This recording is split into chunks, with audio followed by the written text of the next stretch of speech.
balik lagi di channel Inspirasi Reni. Nah, kali ini aku akan membahas tentang makanan yang sederhana yang biasa kita makan, yaitu tempe. Tempe adalah makanan yang pasti tidak asing lagi, bukan? Makanan dari kedelai ini telah menemani hidup sebagai orang Indonesia. Rasa khas tempe dan struktur yang sangat berbeda dari tahu ini, selain murah juga bisa bikin ketagihan. Tempe dibuat dengan cara fermentasi, bukan dipadatkan. Kacang kedelai yang sudah dimasak akan difermentasi dengan bantuan jamur Rhizopus oligosporus. Setelah difermentasikan, kedelai tersebut baru akan ditekan ke dalam cetakan tempe. Tempe atau dalam bahasa Inggris, tempe telah diakui sebagai makanan khas Indonesia yang terbuat dari fermentasi kacang kedelai. Proses fermentasi tempe memanfaatkan beberapa jenis kapang Rhizolus atau dikenal sebagai ragi tempe. Sumber protein nabati dalam hidangan sehari-hari ini telah banyak diteliti kandungannya. Tidak hanya oleh orang Indonesia, melainkan juga para peneliti dari luar sana. Di samping makanan fermentasi yang lebih populer seperti yogurt atau kimchi, hal ini tidak menurunkan citra tempe sebagai produk yang paling diterima dan banyak diteliti.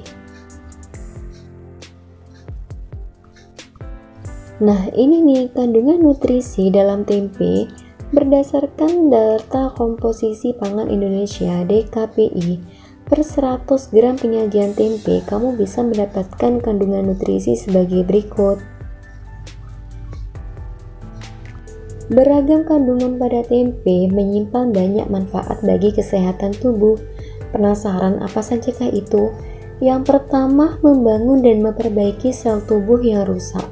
Kandungan protein pada tempe berdasarkan sejumlah penelitian setara dengan yang terdapat dalam daging. Protein nabati atau yang berasal dari tumbuh-tumbuhan juga dianggap dapat menurunkan resiko terkena diabetes, penyakit jantung, dan menjaga berat badan kamu. Secara umum, protein dibutuhkan oleh tubuh untuk membangun dan memperbaiki jaringan atau sel tubuh yang rusak agar bisa bekerja dengan baik. Kandungan nutrisi pada tempe terbukti kualitasnya lebih baik dari kedelai karena kadar protein yang larut dalam air akan meningkatkan aktivitas enzim proteolitik. Enzim proteolitik atau protease dapat memecahkan rantai panjang protein menjadi zat yang dapat dicerna oleh tubuh.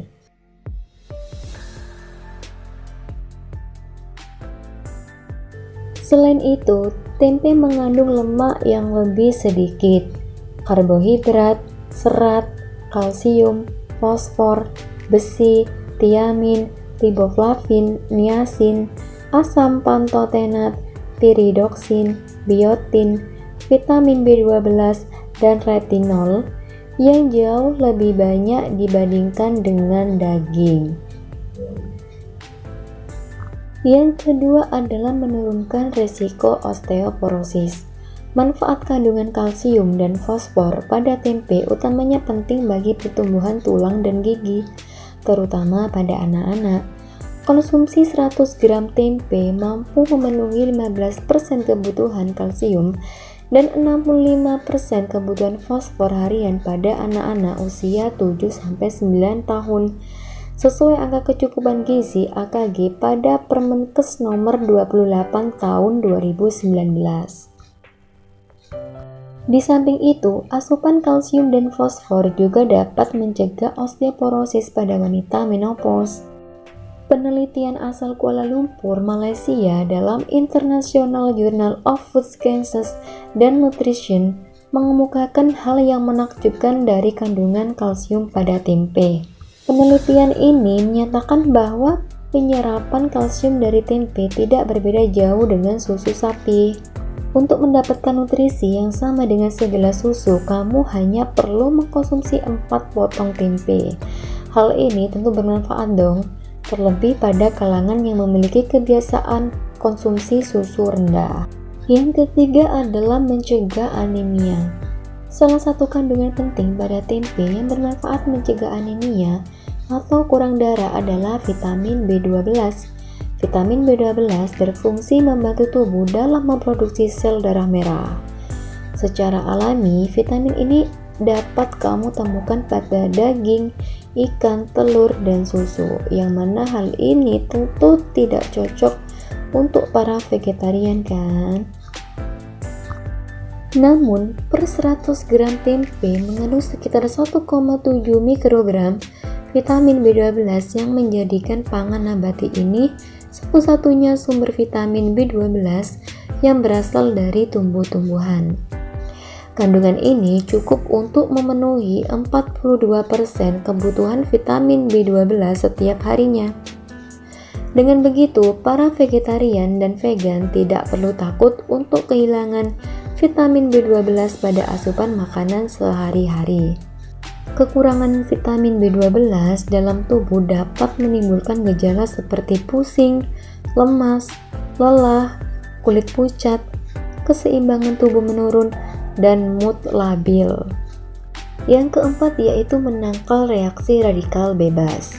Tidak hanya memiliki kandungan nutrisi yang dapat memenuhi kebutuhan tubuh sehari-hari, tempe mengandung zat antioksidan dalam bentuk isoflavon yang sangat dibutuhkan tubuh untuk menghentikan reaksi pembentukan radikal bebas. Salah satu efek radikal bebas adalah penuaan dini. Kamu bisa menghambat kondisi ini dengan mengkonsumsi makanan yang mengandung antioksidan, salah satunya adalah tempe.